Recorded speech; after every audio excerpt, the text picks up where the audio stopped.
አደመጠችው። በፍጹም አደይን አታገባም አለችው። ዴቭ አደይን እንደማያገባት ነገራት። ልቧ ተሰባበረ። አደይ እና ቤተሰቦቻቸው ጠቅላላ ውዝግብግባቸውና ውቅንጥቅቸው ወጣ። እጅጉን የተናደደችው አደይ ዴቭን በጥፊ ደርግማ ድሮም እንደማትመጠናኝ አውቅ ነበረ። ለዚህ ነበረ አንተንም ሆነ ባርኮቴንም በወንድም ዓይን ለያችሁ ብዬ እንደዛ ሰባብላችሁ የነበረው። ነገር ግን እናንተ ጎትጉታችሁና ኮትኩታችሁ ወደ ፍቅር ውስጥ ካስገባኝ በኋላ የምንድነው አላገባም ማለት ብላ እጅጉን በከባድ ድምፅ ዴቭ ላይ ጮኸችበት። እባክሽ አደይ ምን ያህል ላንቺ ስሜት እንዳለኝና ምን ያህል እንደማፈቅሽ ታውቂያለሽ። ነገር ግን እናቴ ያመጣችልኝ ሚስት መቀበል አለብኝ፣ ካልሆነ እናቴን አጣታለሁ። ዶክተሩ ደግሞ በጣም የልብ ኬዝ እንዳለባት ነግሮኛል። ስለዚህ ምን ማድረግ እንዳለብኝ በፍጹም አላውቅም እና እንድታዝኒብኝ አልፈልግም። የራስሽን ህይወት እንድትኖሪ እፈልጋለሁኝ ብሎ አላት። ከዚህ በኋላ እኔ ኖርኩ አልኖርኩ ምንም የሚያገባህ ነገር የለም። አንተም በእኔ ህይወት ውስጥ ጣልቃ በፍጹም እንዳትገባ፣ በጣም አውሬ የሆንክ ልጅ ነህ ብላ እየተናደደችና እየጮኸች ተነስታ ሄደች። እባክሽን እያለ ቢለምናትም በቃ አንተ ማፈሪያ እንጂ በፍጹም እኔን የምታኮራኝ ባል አይደለህም። ለነገሩ እንኳንም ቀረህብኝ ምንህም አይቀርብኝም ብላ አለችው። አረ እባክሽ እንደዛ አታድርጊ ቢላትም እንኳ እስከሚበቃት ድረስ ልክ ልኳን ነገረችው። በስተመጨረሻም ተነስታ ሄደች። በሚያስደነግጥ ሁኔታ ተነስታ ወደ ዶክተሩ ጋር ሄደች። ዶክተሩ በሌላ በኩል እጅጉን ደስ ብሎትና አስደስቶት ቆይ ከዚህ በኋላ እንዴት አድርጌ ነው ማሸነፍ የምችለው እያለ ልቧን ለማሸነፍ በጣም ብዙ ነገሮችን እያደረገ ይገኛል። እናም ከዚህ በኋላ አደይን የሚያስደስታትን ነገር በሙሉ አደርጋለሁ እንጂ የሚያስከፋትን ነገር አላደርግም። ምክንያቱም አደይ እኮ ናት። በዛ ላይ ለማንኛውም ሰው የምንንጃ ብቻ መጋፈጥ አለብኝ ብሎ ወሰነም።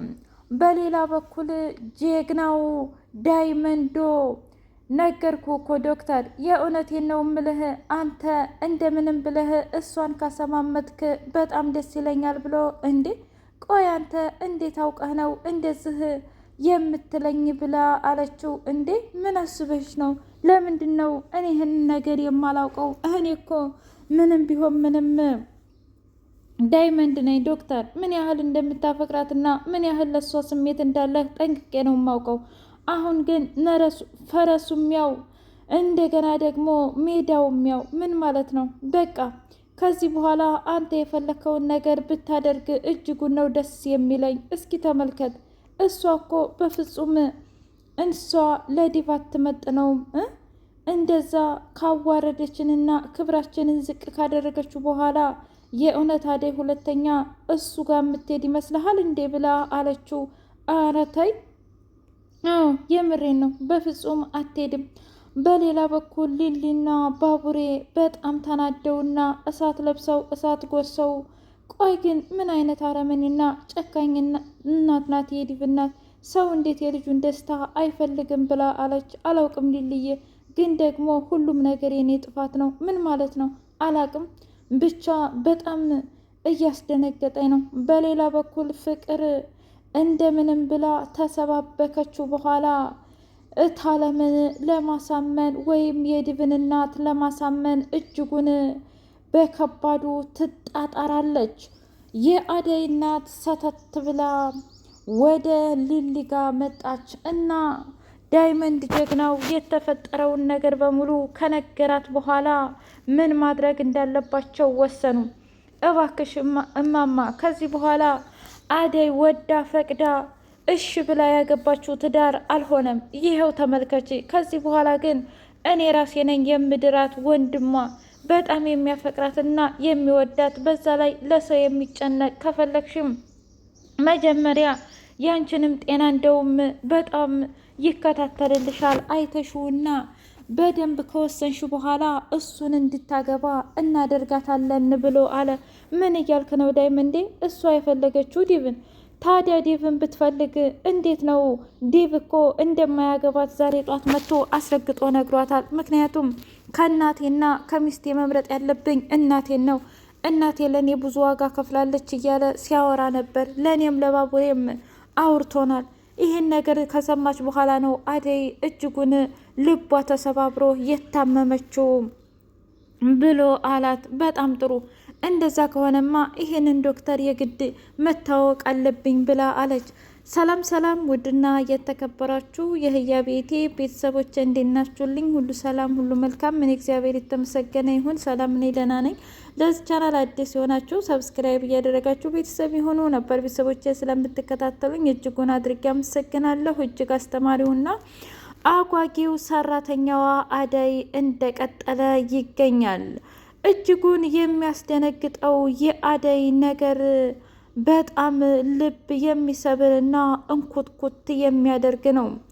እንደማትመጥነውና አንቺ ምንም አይነት ወግ ማረግ የለሽም ካላት በኋላ በጣም ተናዳለች። ቆይ ምን ማለት ነው? እንዴት እንደዚህ ትይኛለሽ? እኔ እየገባኝ አይደለም ብላ ስትል ምን ጠብቀሽ ነበር? የእውነት ከዚህ በላይ በጣም ብዙ ነገር ባደርግሽ ራሱ ውስጥ የነበረ ግን ደግሞ ምንም ነገር ላደርግሽ አልፈልግም ብሎ አላት። ፍቅርን ዲቭ ፍቅርን አንቺ ግን ምን አይነቲቱ አረመኔና ጨካኝ ነሽ? ቆይ እንዴት ነው ለማየ ይሄንን ሂደሽ የተናገርሽው? ጭራሽ እንደማንመጣጠን ሁሉ ነው እኮ የተናገርሽው ብሎ ሲላት፣ ምን ነው ዲቭ የተናገርኩት ነገር የእውነትም የሚያሳፍር ይመስላል እንዴ? እኔ እኮ ልክ ነኝ። ምክንያቱም አደይ የቤት ሰራተኛ በዛ ላይ ምንም ነገር የሌላት፣ አንተ ደግሞ በጣም የሀብታም ልጅ። ምን ነው ሀብታችሁ አይደለም ለእናንተ ለእኔ ወንድም ራሱ ተርፎ የለ እንዴ? ታዲያ አይኔ እያየ የምሰጥህ ይመስልሃል እንዴ ብላ አለችው። ሲለዋን እንቅ አደረገና አንቺ ልጅ አታሳብጅኝ ነው ያልኩሽ። ምንም አላሳብርኩም። እውነቱንና ትክክለኛውን ነገር ነው የተናገርኩት። አይ የምትለኝ ከሆነ ደግሞ የራሱ ጉዳይ። መቼም ይሁን መቼም እኔ ፍቅር በህይወት እያለው በፍጹም አደይና አንተና አደይ አትጋቡም ብለው ወጣች። ከዛ መለስ አለና አይ ፍቅር በጣም ተሳስተሻል። ምን ማለት ነው ይሄ?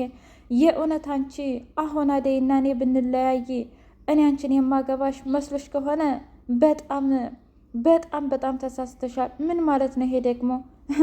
የእውነት ታለም አንቺና እኔ እንድንጋባ የምትፈቅድ ይመስልሻል? የሁለታችንም እናቶች እንደማይፈቅዱ 100% እርግጠኛ ነኝ። እማዬ እኮ ያለችው ሌላ ሴት እንደምታመጣልኝ ነው እንጂ አንቺን እንደምትድረኝ አልነገረችኝም። የልጅነት ፍቅረኛዬን እንደውም ታውቂያት የለ ያቺ አንቺ የምትቀኒባት እና እሷ ከውጭ ሀገር ትመጣለች። እናም አንቺ እንግዲህ ባዶ እጅሽን ቀረሽ ብሎ አላት። አይ እንደዛም አይሆንም በፍጹም። አየሽ ያው ምንም ቢሆን ፍቅር ትሻልሽ ነበር፣ ምንም ብትሆን አደይ ትሻልሽ ነበር። ምክንያቱም አደይ ባንቺ መካከል አልገባችም። እሷ እኮ ብዙ ጊዜ እባክህ ዴቭ አደይ ፍቅርን ቅረባት እና እንደዚህ አትጉዳት ብላኝ ነበረ። እኔ ግን በሰዓቱ ስሜት ያለኝ ላደይ እንጂ ላንቺ አልነበረም። ልጆችም ሁነን እንደዛው። ስለዚህ ከዚህ በኋላ እርምሽን አውጪ ብሎ ነገራት። በጣም ተናደደች። ቆይ ምንድን ነው ማድረግ ያለብኝ ከዚህ በኋላስ? የእውነትም እሱ ልክ ነው ማለት ነው? እጅጉን ጮኸች። ዲቭ እናት ጋር ሄዳ እታለም ቆይ ዲቭ ማንን ለመዳር አስበሽ ነው? ማለቴ ያው ከአደይ ጋር ካለያየናቸው በኋላ ብላ ስትላት ሁሉንም ነገር ነገረቻት። ምን? አዎ እንዴ ግን ለምን? ማለቴ ዲቭ ሌላ ሴት አጣ እንዴ ብላ ስትል አዬ ፍቅር አንቺ ምንም የምታውቂው ነገር የለሽም። ገና አንቺ ልጅ አይደለሽም እንዴ? ስለዚህ እባክሽን እንደዚህ አታድርጊ ብላ አለቻት። እሺ ታለም አንቺ የፈለግሽው ይሁን ካለች በኋላ ፍቅር ለዚህ ነው ማለት ነው። በቃ እቅዴ ሁሉ ከሸፈብኝ። ዲቭ መቼም የኔ መሆን አይችልም እያለች ብቻዋን አወራች። የፍቅር እናት አደይን ለማናገር ሄደች። እባክሽ ተረጋጊ አደይ፣ ሁሉንም ነገር እናስተካክለዋለን። አንቺን ብትሆኚ ደግሞ እባክሽን እንደዚህ ላፊ ቃል አትናገሪያት ብላ ስትላት ምን ታለም ከአንቺ አንደበት ይሄን አልጠብቅም ነበር እንዴ? ቆይ ምን ማለት ነው አደዬ? ትሰሚኛለሽ? እኔ እንደዛ ቤተሰቦች ሲሰደቡና ሲጥረገረጉ አክብሬሽ ነው እንጂ አንቺን ብዙ የማደርገው ነገር ነበረኝ። እኔም እኮ አደይ ነኝ። እኔም በሀገሬና በወገኔ በባህሌ መሰረት ንጥጥ ያልኩ የሀብታም ልጅ ነኝ። ከፈለጋችሁ ሂዳችሁ ማጣራት ትችላላችሁ። ገና ለገና ኑሮን ለማሸነፍና እናትና አባቴ በእኔ ምክንያት ስለተጣሉ አባዬም የራሱን ህይወት ስለኖረ ብቻ ነው እንዴ እንደዚህ የምታደርጉኝ፣ እንደዚህ የምታሰቃዩኝ? ቆይ እኔ በምን ጥፋቴ ነው? ይሄ የእውነት አሳፋሪና በጣም ከእናንተ የማይጠበቅ ነገር ነው ብላ ስትላት እና ታዲያ ምን ወሰንሽ? ምንም አልወሰንኩም። ለጊዜው ምንም የምወስነው ነገር የለኝም። ደግሞ ምንም ቢሆን ምንም ከዚህ በኋላ እኔ የዲቭ መሆን አልችልም በፍጹም። ምክንያቱም እሱም የሚፈልገውን ነገር ማድረግ ይችላል ብላ አለች። አረ እንደዛ አትበይ፣ ግደለሽም ታይ። አዎ ማድረግ ያለብኝም በሙሉ አድርጊያለሁ። ከዚህ በኋላ ግን ምንም ይሁን ምን አልፈልግም ብላ አለች። እውነትሽን ነው? አዎ አልፈልገውም፣ ዲቭን በፍጹም እኔ አልፈልገውም ብላ ወሰነች። በጣም ተደናገጡ። ቆይ ይሄ ነገር ወዴት እየሄደ ነው? በቃ ወሰነች ማለት ነው አይደል? አዎ ወስናለች። ሊሊን ዶክተሩ እባክሽችልኝ ከሆነ ነገር ልናወጣት ይገባል ብላ ስትል፣ አዎ እውነት ለመናገር በጣም እኔ ራሱ ብናወጣት በጣም ደስ ይለኛል። ግን ደግሞ እንዴት ነው የምናወጣት? ከዚህ በኋላ ሰው የምትሆን አይመስለኝም አደይ። ምክንያቱም በጣም አምናው ነበረ ያኔ የሆነ ሰዓት ባርኮቴ ለአደይ ፍቅሩን ገልጾላት ነበር። በዛው ቅጽበት ደግሞ ልክ ቤዛ ስትመጣ ቤዛን እንደሚያፈቅራት ነገራት። አይገርምህም? በአንድ አፍ ሁለት ልቦችን ሲያወራ በጣም ግራ ገብቷት ነበር። እና ዲቭንም ለረጅም ጊዜ በመካከላቸው የሆነ ችግር ይፈጠራል ብላ እምቢ ብላው ነበር ዶክተር። ግን እሱ እንደምንም ብሎ እረሱ ብቻ አይደለም እኔ ራሱ ዲቭ እንደሚሆናትና መቼም እንደማይጎዳት ሁሉ ተናግሬ ነበር። የዚህ ሁሉ መንስኤና ችግር እኔ ነኝ፣ በቃ እኔ ነኝ ስትል፣ አረ ተረጋጊ። አይ የምን መረጋጋት ነው? የእውነት እኔ ነኝ ዶክተር ህይወቷን ያበላሸሁት እያለች በጸጸት በጣም ተቃጠለች። ባቡሬ እባክሽን ተረጋጊ እያለ ቢለምናትም ተው ባቡሬ፣ እኔ እኮ ነኝ ሁሉንም ነገር የፈጠርኩት። ያኔ ምናልባት ቅረቢውና እዩ ብዬ ባልላት ይህ ሁሉ ጣጣ አይፈጠርብኝም ብላ አለች። ውድ ህያቤቴ ቤተሰቦቼ የዛሬው ሰራተኛዋ አደይ ይህን ይመስላል። እናንተ በአደይ ቦታ ወይም በዲቭ ቦታ ብትሆኑ ምን ተወስኑ ነበር? የእናታችሁን ሀሳብ ወይስ ደግሞ የፍቅረኞቻችሁን ሀሳብ?